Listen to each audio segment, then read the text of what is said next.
am a complete sissy, a wimp, a wuss, a scaredy cat. If I watch the trailer of a horror film, or let's be honest, a thriller, I cannot sleep properly for several nights. I still haven't grown out of my childhood fear of clowns, and I have a low tolerance for anything remotely spooky. However, my son is obsessed with pirates, and each time we would drive past the marine graveyard in St. Paul, he'd be fixated on the Jolly Roger at the entrance. He begged me for months to take him to what he called the pirate graveyard. One day, a few months ago, I finally said yes. I was skeptical about how interesting a cemetery could be for a 4-year-old.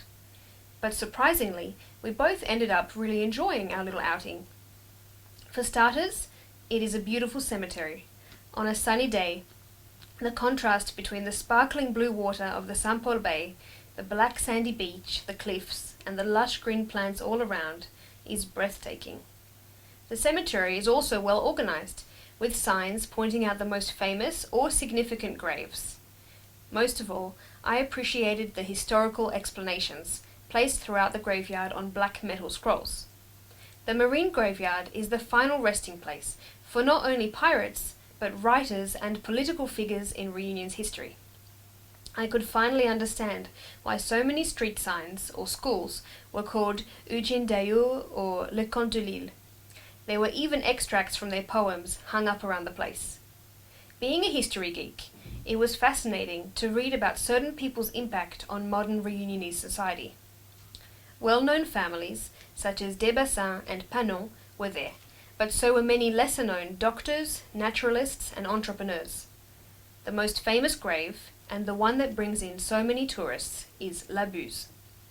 What's unusual about this cemetery is that the graves of lay people, famous landowners, sailors, and priests are all placed together, with no separations or hierarchy.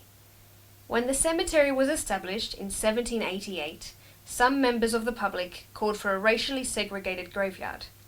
But the decision-makers decided against it, saying that it was revolting to separate the races, since the corpses of black and white men were equal. What a progressive decision, especially when it would take another 60 years for slavery to be abolished in Réunion. All in all, the marine graveyard is worth a visit, if you like history or pirates or both.